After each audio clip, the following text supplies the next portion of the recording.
So you guys are early adopters. Welcome to our third and hopefully what will be thousands of 40 minutes of competence. And this one is titled Moment Diagrams Part 1. And in this particular question, we say snow is 20 pounds per cubic foot, and last night it snowed 6 inches. The roof only holds the snow, so we can ignore the weight of the beam and other loads for this thought exercise. We have horizontal beams. They're simply supported, 30 feet long, 10 feet on center. What is the maximum bending moment in the beam? Well, let's take a look at what that means. You remember last time I said there's a couple of things you just kind of gotta believe. You just gotta buy into. One is that external loads on beams cause real internal stresses within them. So if we load a beam, something's going to happen inside the cross section of the beam or inside the longitudinal section of the beam.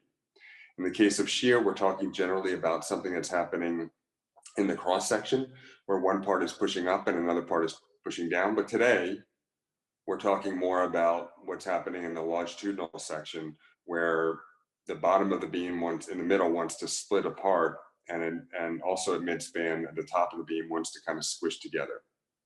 And the second is that these internal loads can be described by a graphically clever, you're gonna, at the end of this, if you hate moment diagrams, at the end of this, you will grudgingly admit that they're actually kind of a clever way to show these forces. So they're not super intuitive, but once you get them, they're kind of like, oh yeah, I got that. It's like learning software. All right, now, you may remember that to find any of the diagrams that we need, we're going to go to my NCARB, and I encourage you guys to do this on a new folder, and you'll go down there to the NCARB demonstration exam, and you'll hit next, and you'll be tempted to hit next again, but if you do that, it'll say you didn't agree to all the terms, so you'll go back and you'll agree to the terms. And you'll hit next and say you're ready to begin. And you'll note on the top, there are references. So you'll click on references. And don't worry, I'm going to do all this again for those of you guys who may be behind and confused. And you see acoustics, electrical, HVAC, plumbing, and structure. And you click on structure. You can either then just zoom down or scroll down, or you can click on there on chapter 4, and there you see at the top we have our simply supported beam, but we have other flavors of beam as well, because this is going to come in handy for you later in this 40 minutes of competence. You're going to want to have this up. So let's do it again. And again, you're going to go to my NCARB, sign in, go to the demonstration exam on the bottom right, and then just follow the instructions, and then hit references. And then in the references, you're going to hit structures. All right, I'm going to assume that you're either okay or that you're okay not being okay at this point. So let's keep going. All right. So what we have in this case, it's just like last time. We have snow and we have beams, and these beams are 30 feet long. They're 30 feet long. And they're 10 feet on center. And we have this kind of window that we can take, and we can say, okay, on 5 feet either side of that beam, so a 10-foot width in total, we have snow that we're gonna need to deal with. And it looks something like this. And that snow, we have 10 cubic feet, because we're trying to measure how much load there is per linear foot on the beam. But that means on every linear foot from here to here,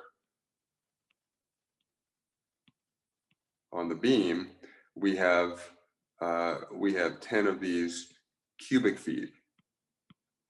But that's for a full foot of snow. We only have 6 inches of snow. So we say that the snow is 20 pounds per cubic foot. And we know that we have 10 cubic feet. And we can multiply those two, and we get 200 pounds per linear foot if we had a foot of snow. But because we only have 6 inches of snow, we're going to realize that we have to remove half of that, and we have 100 pounds of snow. Now, if this seemed too fast for you, it means you probably weren't here last week. So go to last week's link, and you can look at last week's video. And if you don't have last week's link, you can email. And actually, if you just want to be on our email list generally, you can email firms@amber-book.com. So anyhow, as always, we want to say, okay, that's a real thing. That's not just a number, a symbol that looks like this. That's actually a real thing. So we have, that means on 1 linear foot of this beam, we are supporting 100 pounds. And we're doing that 30 times over the length of a beam. So we have 100 pounds. And so we say, okay, I have 100 pounds.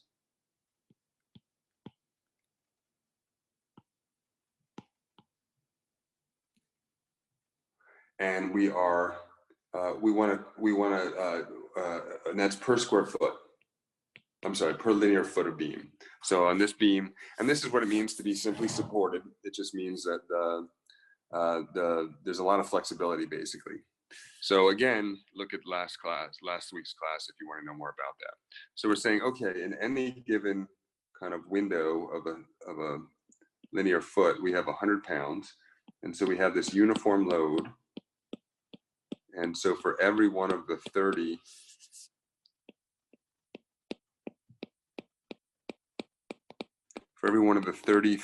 linear feet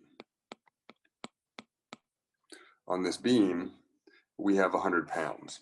But the formulas we have, and just kind of convention, tells us that we're going to transfer everything into kips, and a kip is 1,000 pounds.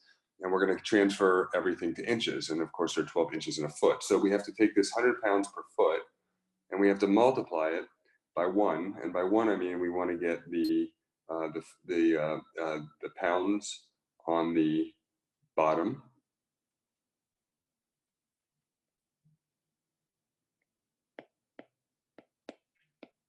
and the kips on the top. And we also want to get the feet on the top, 1 feet, and the inches on the bottom. And then we can cross off the feet, and we can cross off the pounds. And what we're left with is kips per inch, and that makes us happy. So we take 100, and we divide that by 1,000 times 12. And we wind up getting 0.0083 kips per inch. Now again, don't just take that as a number, that actually has some real meaning. So that means that in each inch of this, we have 0.0083 kips, and a kip is 1,000 pounds. So we just converted, cents to dollars or kilometers to miles. We just converted one unit of measurement to a similar unit of measurement that just is on a different scale. And that is our W, our lowercase w. Now, if we had a point load, we would denote that with a capital W. But uniform loads, we denote, and of course the point load would be in kips, not in kips per inch. But a uniform load is going to be in kips per inch, and it's going to be a lowercase w. All right, so we'll remember that number, 0.0083 kips per inch. And what we can do is we can look at the beam in a whole bunch of different ways, but we looked at that last time. And we can say, okay, if we're going to look at the shear diagram, what we're describing is in a section of beam, how much is the force where it just wants to kind of split apart right there, where the beam is pushing down and the column is pushing up, and what is that force where the pushing down and pushing up are maximum? And what we do is we say, okay, we're going to treat it like a piggy bank. So if we go from left to right, we have and of course we did all this last week, this is a review. We have a shear, a great shear force pushing up, and then gradually it's going to push down across the length of the beam as we go from left to right, and we keep adding weight. It's going to go gradually, it's going to go down until it's down here. And so what we're stuck with in the end, if you remember, is we're stuck with a graph, and that graph describes the shear, which is how much I'm, 'cause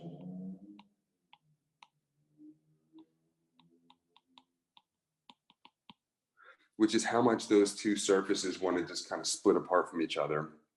And then, and anything that's positive is going to be above this line, and everything that's negative is going to be below that line. And that line represents a real spot on the beam. So if we're looking for that spot on the beam and we want to understand what the internal forces are that are pushing one side down and the other side up, we can go right down to that shear diagram and we can look at that height right there.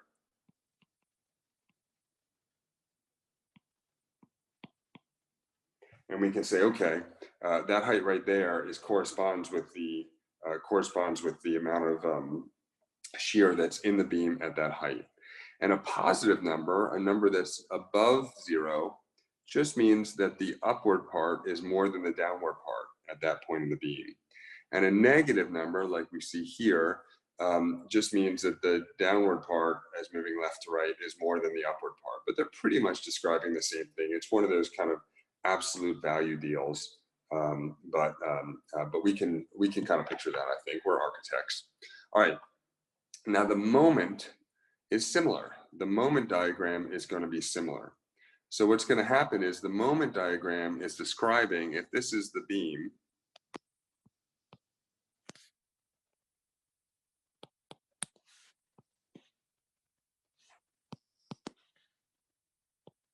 if that's a beam and it's simply supported,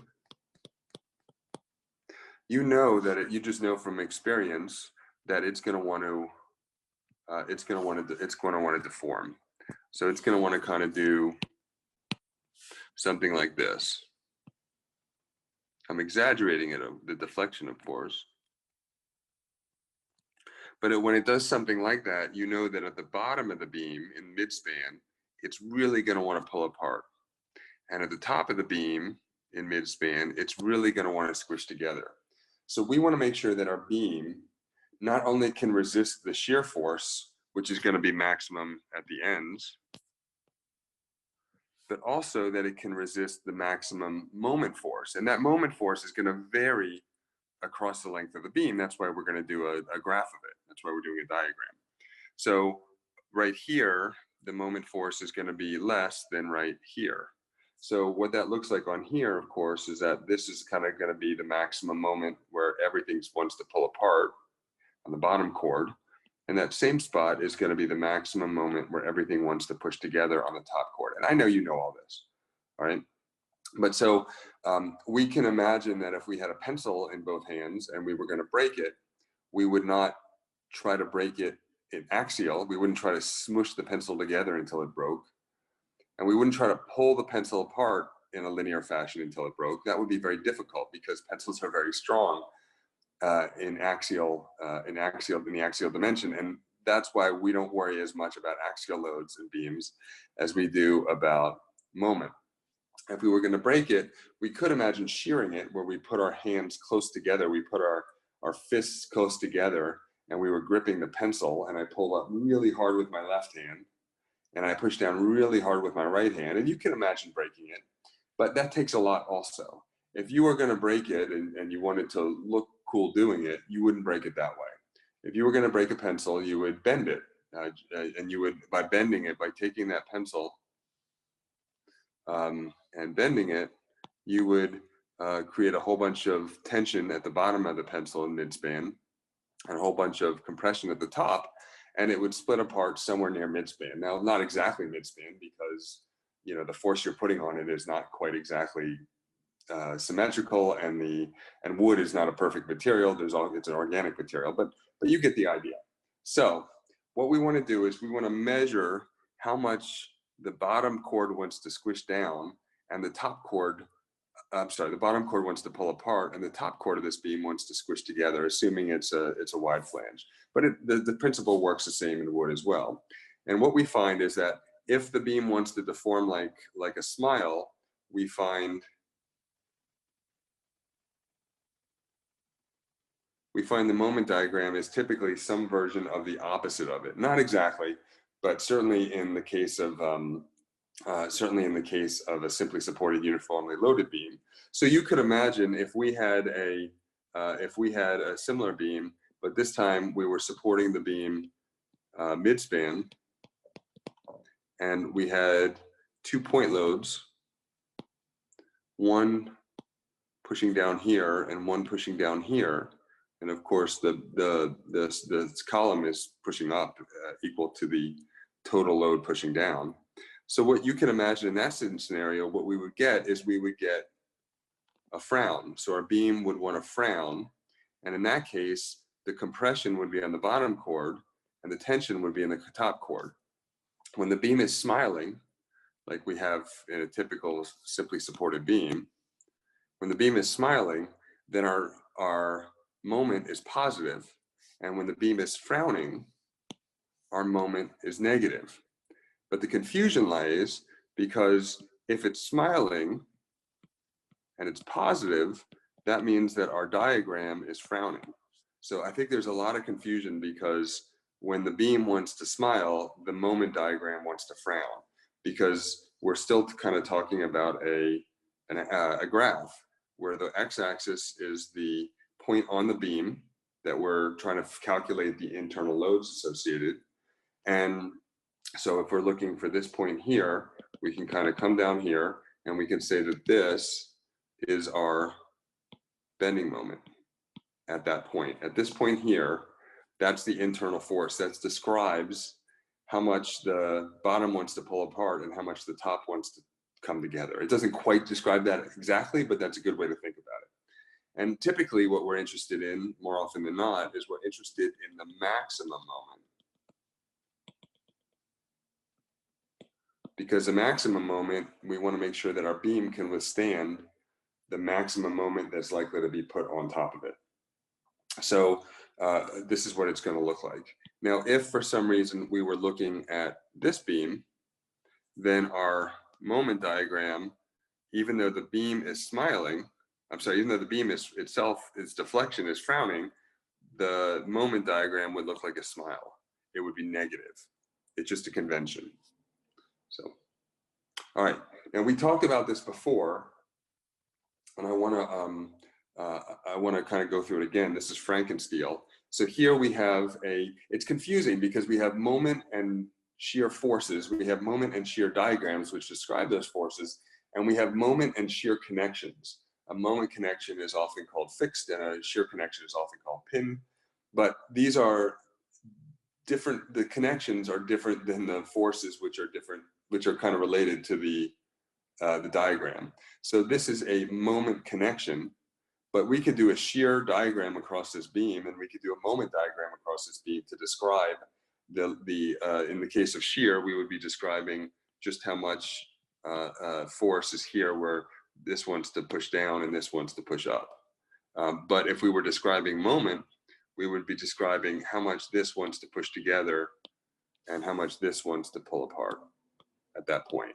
So that's what the diagram is for, and that's what, when we talk about a bending moment in a beam, that's what we're talking about. But this connection, where both the flange and the webs are engaged, that is a moment connection. And don't worry too much why, but that's because the moment is transferred to the column. But I find that to be a very difficult concept to get your head around. This, even though it looks like it's not a pin, is actually a pin connection. And so we call this it's not a pin connection. It's welded here and it's welded here. This is also a moment connection. The web is engaged and the flanges are engaged. This is a pin connection or a shear connection, as we talked about last week, where and so is this, where just the web is engaged, but not the flanges. And I know you guys knew this before, and I know you know it again, but it's actually not a bad idea to see some stuff you already know. It makes you feel strong. All right, now what we can do is we can say, okay, instead of kind of figuring that out with each scenario, we can go to the references in the demonstration exam, and of course in the Prometric Testing Center when it's open. We can go and we can sit far away from other people, and we can kind of look up what the moment and shear diagrams are. Because to be truthful, on the exam, you're much more likely to have a question about what's the shear or moment diagram of this condition, or what does a shear moment diagram describe, then you are to have to calculate what a maximum shear or a maximum moment or a maximum deflection or a deflection at one point or a moment at one point or a shear at one point in a beam. So it's much more important for you to know the concept behind this and for you to be able to do the math. And so if you understand the concept but are struggling with the math, you should feel pretty good. If you're struggling with the concept but understand the math, you should do some more work. So this is what it tells us. It tells us that the first choice on that kind of list is a simple beam, so simply supported, uniformly distributed load, which we see here. And it gives us what the shear diagram looks like. And by the way, it gives us what the maximum shear looks like. And it gives us what the moment diagram looks like. And it gives us that the maximum moment is actually WL squared over 8. So we can calculate what that maximum moment is, which is described right here. So again, as always, remember, we're talking about how much the bending force is at that point, at this point in the beam, which has, interestingly, no shear. So it doesn't want to shear there, but it really wants to kind of pull apart at the bottom and squish down at the top. So we can say, okay, given that we have WL squared over 8, and we know that L is 30 feet, which is equal to 360 inches. And we can say that W is equal to 0.0083 kips per inch.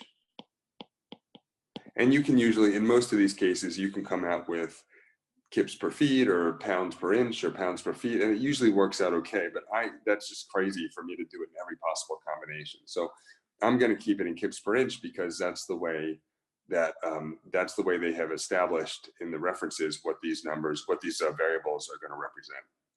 So what do I got? Well, I got 0.0083 as a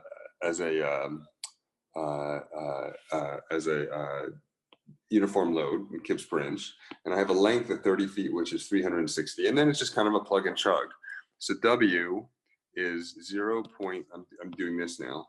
W is 0.0083 kips per inch, and we're going to multiply that by the distance squared, which is 360 inches squared, and we're going to divide all that by 8. Why do we divide it by 8? Because it's given to us. So it's you can derive it. There's a way to derive it, but the formula is given to us because it's based on the fact that we have a simple beam, uniformly distributed load. If we had a different type of configuration, that formula would actually be different. So we run these numbers out, and we get it to be 134 kip inches. And kip inches or foot pounds, sorry, inch kips, this should be inch kips. Inch kips or foot pounds, they're just a way to describe what's happening in the middle of the pencil, or at some point in the pencil, in this case, the middle, when we have our fist on either, we're gripping the pencil. Go ahead and grip your pencil with your pen, with your fist, both fists on either end of the pencil. Go ahead and do it. And if you were to push and make it smile, you can imagine that there is a way to measure how much torque you're kind of applying to the internal part of the pencil at the midpoint. And that's what we're talking about here. So that's our answer. 134 inch kips is our answer. Now, let's give you guys another problem. What is the shear diagram for this beam? So you can ignore the weight of the beam, but go ahead and see if you can figure out the shear diagram for this beam. I'll give you 3 minutes.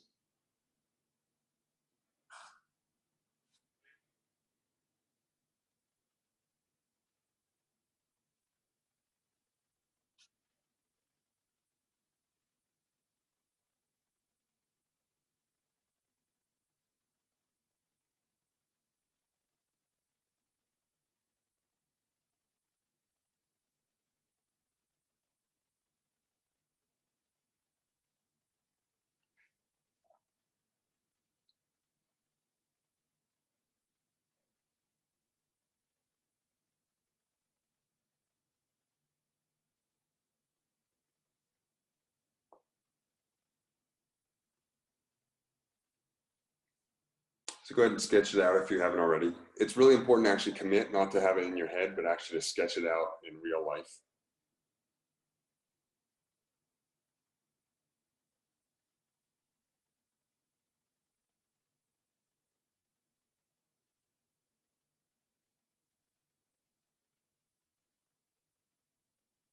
And importantly, you can ignore the weight of the beam itself. So there's no load in the middle.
All right. So what we're talking about is again, our x-axis is going to be corresponding to the length of the beam, and a given point on the x-axis corresponds to that same point on the beam. And we have a force pushing up, we have our column pushing up, that's what this is here. So we have our column pushing up, and then we have our bigger weight kind of pushing down. So it's going to go down, down, down until it gets to right about here in our piggy bank. And then because there's no force in here, because we're ignoring the weight of the beam, nothing will happen to our shear. It's not going to go up or down. And when we go down to our uniform load at the end, it's going to kind of go down a bit more because it's as we're moving from left to right, we have more pushing down. And then we have our column pushing back up, and it's going to come back up. So this is what it's going to look like. But the beauty is you don't have to know how to sketch this out from scratch.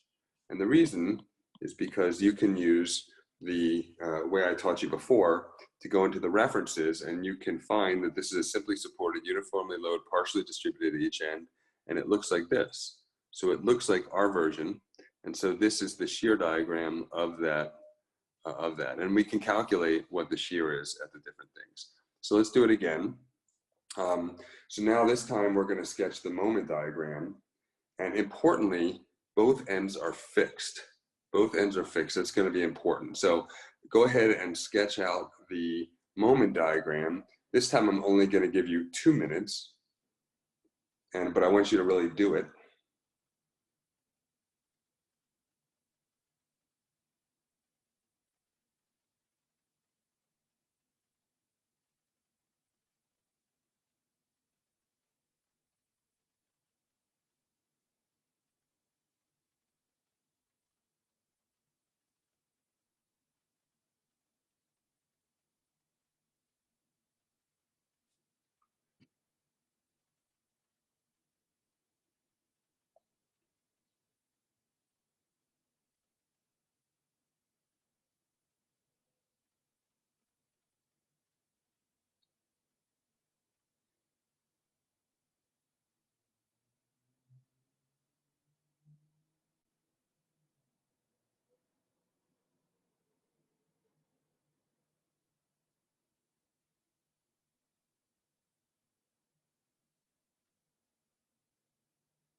All right. So again, what you're going to want to do is go to the demonstration exam and click on references and click on structural, and you're going to want to scroll through until you find one where it says it's fixed at both ends. You see here, it says beam fixed at both ends, uniformly distributed loads. So you're going to have to know which category it is. And when a beam is fixed at both ends, it means that it's like if you were to have a real beefy connection and it was connected to a concrete wall that wasn't likely to have any give to it. That's what that means. And you can see the moment diagram is actually very different. You know, so if you have a wall, well, we'll do it here. If you have the wall here and you start to load it, like we've done, it's actually going to want to bend like this. It's going to want to smile in the middle, but frown on the ends. Believe it or not, it's going to want to kind of do that if you uniformly load it, because it has nowhere for that twisting to kind of be applied to the column. And so what we wind up with, because of frown, this part here and this part here is negative. It's going to be down here at the negative, and because a smile has a moment, a positive moment, it's going to be up here. So our diagram is actually going to look like this. And what's interesting is that our maximum moment, you see the M max, is actually going to be at the end and not the middle. So our maximum moment, interestingly, if both ends are fixed, which again, that's a real thing, that's not just words, but that means that the force inside the beam that wants to bend is actually going to be highest at the edges, and there'll be a local high in the middle, but it's going to be highest at the edges. But at the edges, instead of the bottom chord wanting to pull apart and the top wanting to squish together, it'll be the other way around. The bottom chord will want to squish together and the top chord will want to pull apart. All right. And then interestingly, our maximum moment here is WL squared over 12. Now you remember before, for a simply supported beam where both ends weren't fixed, it was WL squared over 8. So this has a smaller maximum moment, but it's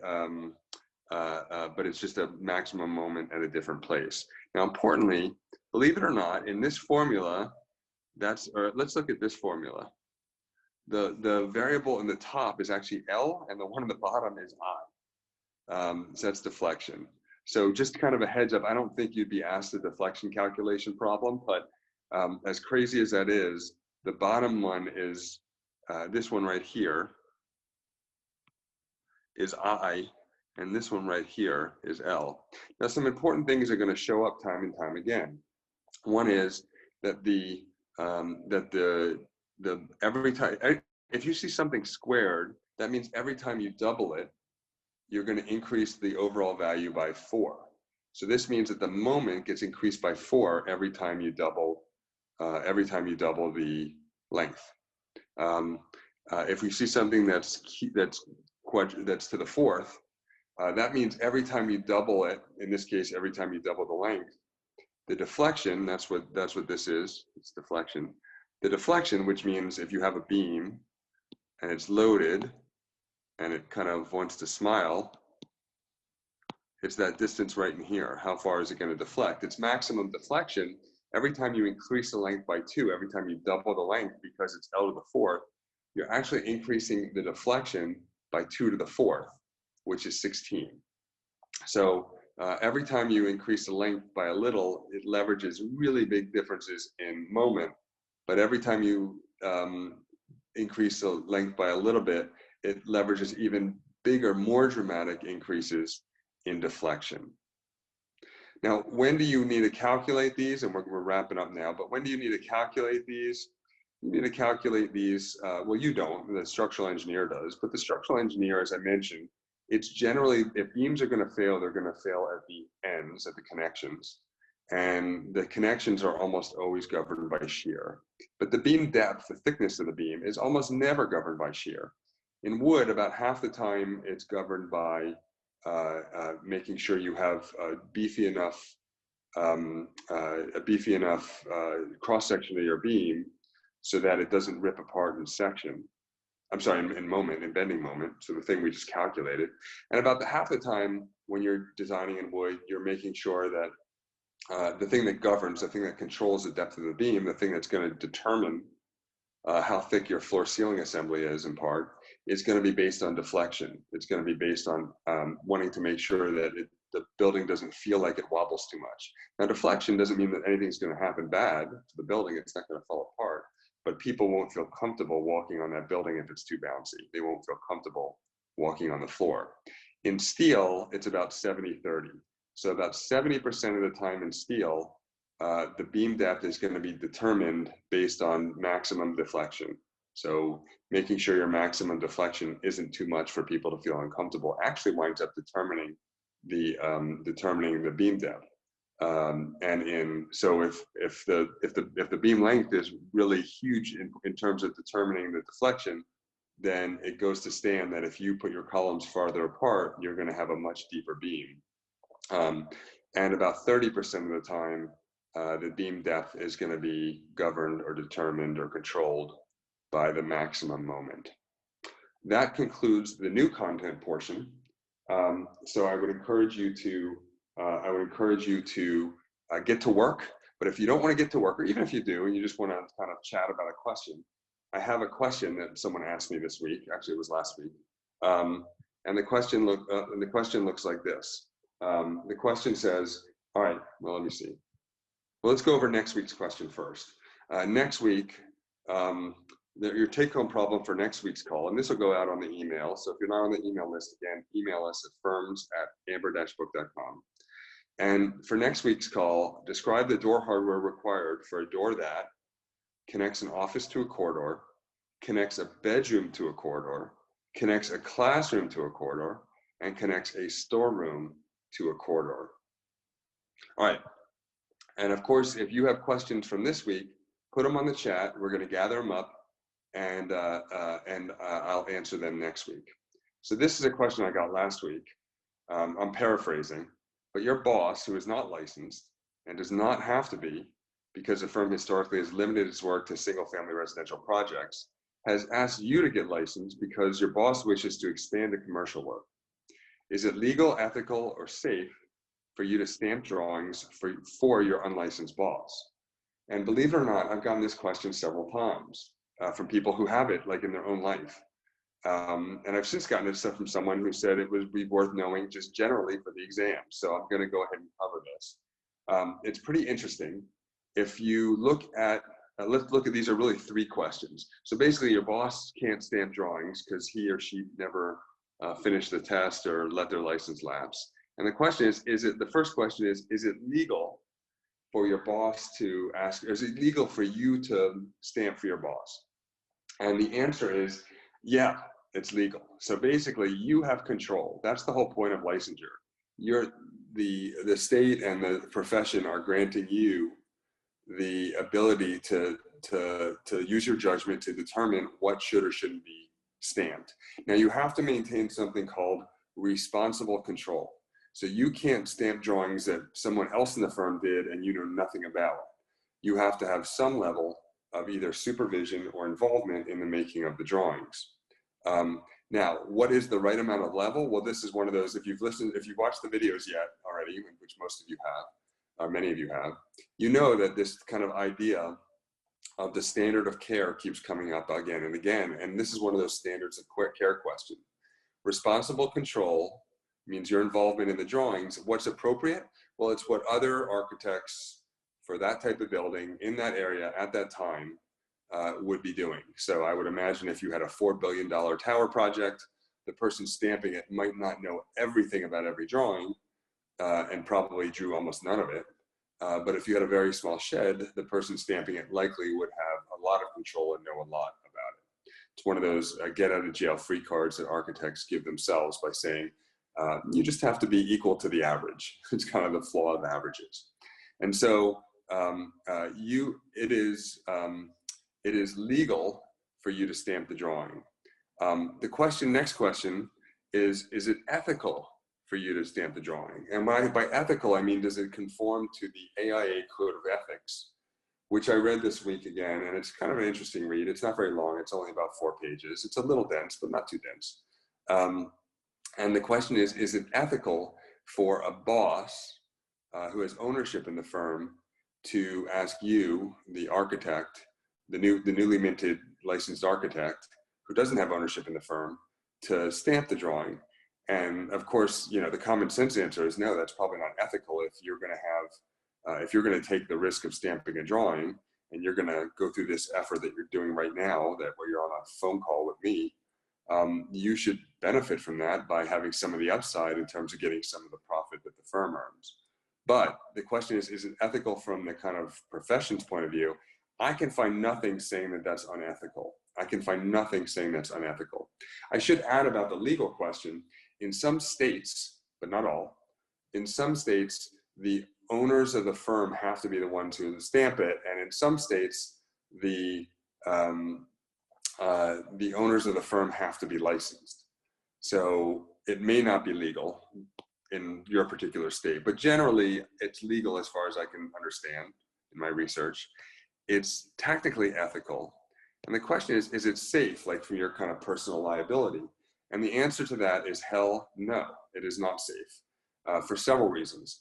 One is you don't know if the errors and omissions for insurance for the firm is going to protect you as someone who doesn't own the firm and is stamping it. And even if you found out that the errors and omissions will protect you, the statute of limitations is 10 years, which means if you're laid off, and some of you on this call probably were laid off in the last couple of weeks.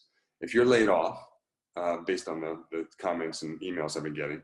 So if you're laid off or you quit and you leave the firm, maybe you start your own firm, but let's say you don't start your own firm. Now you're going to have to get a policy to protect you, because if something goes wrong with that building and it burns down and someone gets hurt, it's you who may be on the line. It's you who may be taken to court. So, so you may have to, by stamping for your boss, you get none of the upside, and you may then be forced to maintain your own insurance kind of forever. Now down here where I am, you can get about, if you're a small one-person firm, you can get about $2 million worth of insurance for about $1,800 a year. Interestingly, $1 million is like, $1 million is like $1,700 a year of coverage. So $2 million of coverage is like $1,800 a year. So you may be on the hook, but you know, in a place where they're litigious or buildings that are more complex, those numbers go up really fast. So and you're going to have to maintain that for the length of your liability, of your exposure. So it is not safe at all, at least not without consulting a lawyer, and probably not then. So I don't recommend you do it. All right. That concludes the 40 minutes of competence question from last week portion. Now you are all encouraged to go do your study. But if you prefer to stay on and ask me a question or ask each other a question, I'm going to unmute you in a second, and I will be available for you guys to ask me questions. So for most of you guys, goodbye. And for some of you guys, I'll talk to you in a minute.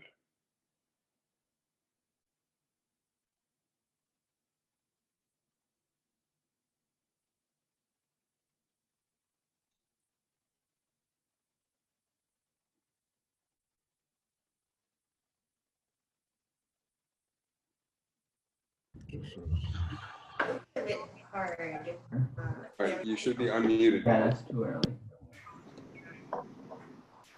Team up in yeah, this might be just. So know that I unmuted you all. So if so, you need to. Or actually, what I'm going to do is I'm going to mute you all again, but you'll have the option to unmute yourselves. Well, this guy said pretty much. I mean, really, he's.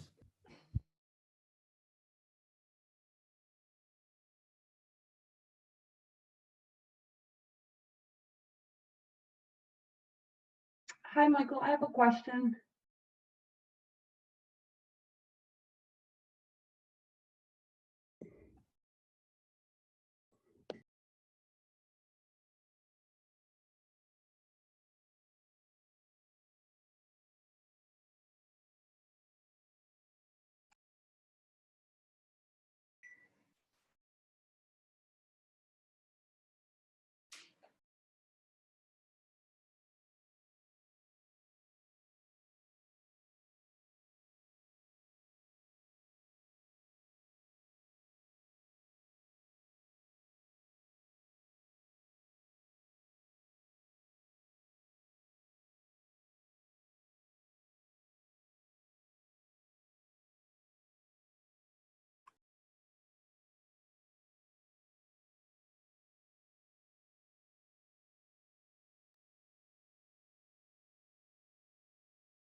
All right, now you can probably hear me. Can you hear me now? Yeah, we can hear. Okay. Yep. Thank you, Tyler. All right, so someone had a question. You can unmute yourself and ask it.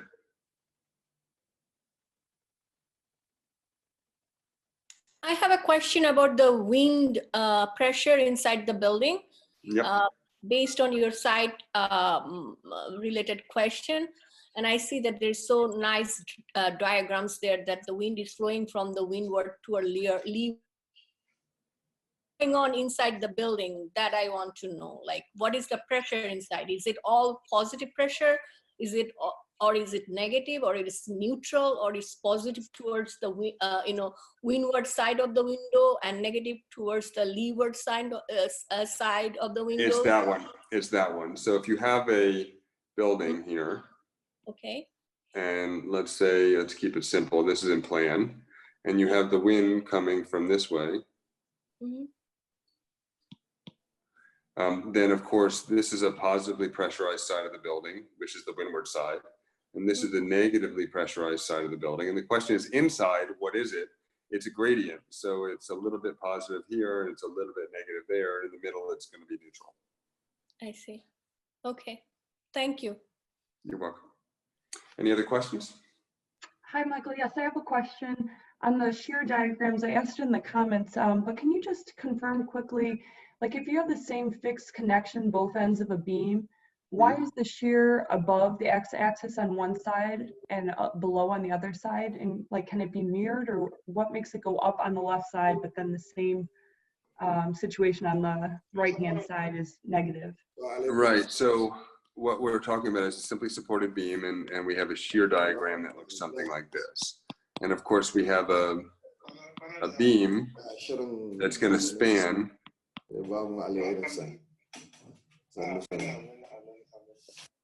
So someone needs to turn off their audio, please. Check to make sure you're muted if you're not talking. We have a beam that looks something like this, and it is helpful, you can imagine, to mathematically in the shear be able to describe whether the shear is a situation where it's pushing up on the left and down on the right, or whether it's pushing up on the right and down on the left. So what we've done is we've decided that this condition is positive shear, and this condition is negative shear. And the thing that's going to make your beam, your connection snap could be either, so it's the absolute value of the shear that's the most relevant. But that way, if we know that the shear is negative 250 kips, we know that that means that because it's negative, that means we have a condition where it's pushing up on the right and down on the left when it wants to break apart. So we know we're talking about this side here, where it's pushing up on the right and down on the left. So it's just a convention, but it's confusing. It's not intuitive, but once you kind of realize what it's about, it kind of makes sense. Like, okay, that kind of makes sense. So down here, it's negative, and up here, it's positive. Any other questions? Okay, great. Thank you so much. You are welcome. Any other questions? Yeah, Michael, just one. I'm in your EBS class at Virginia Yep. Tech, and I just recently got approved to take the exams. Wonderful. So I was just wondering, as long as I go through all the Amber Book stuff and I'm doing these weekly classes, I mean, do you think that's enough to get ready by the end of the summer or by the fall? Absolutely. And for the rest of you guys, yeah, once we went online, you know, my in-person classes are better than my online, better than my video classes, but my video classes are way better than my Zoom classes. So once we went online, I let loose the students on the Virginia Tech students. Once we went into COVID quarantine mode, I let them loose on the Amber Book, and a bunch of them hopefully are going to get licensed at the end of this summer. So look for a bunch of really great Virginia Tech licensed people. In a couple of years, they'll be out roaming about. But yes, I absolutely think for most people, the course is designed not to initiate studying. It's designed to be the studying. Now, does that mean you're going to pass them all in the first time? Probably not. But it means that I think your best bet, your best path going forward, and this applies to everyone, your best path going forward is to take the Amber Book do all the questions, do all the everything, then take all the tests as quickly as possible right after you're done with the Amber book, and then regroup and figure out what you need to do next. If you've passed almost all of them, then probably you just need to take the last two and maybe brush up on the Amber book again. Maybe look at, there's another product called Hyperfine that's pretty good. There's really no one else I recommend except for a couple of the books like Fundamentals of Building Construction, Architect's Handbook of Professional Practice, and Mechanical and Electrical Equipment for Buildings. But those books combined are 4,000 pages. So unless you love reading, which I have a whole separate set of advice for you if you love reading, but unless you love reading and have lots of time, which many of you maybe do now, then I think take the Amber book, take the tests, then come back and say, okay, I can do this, or I passed them all, even better. Any other questions?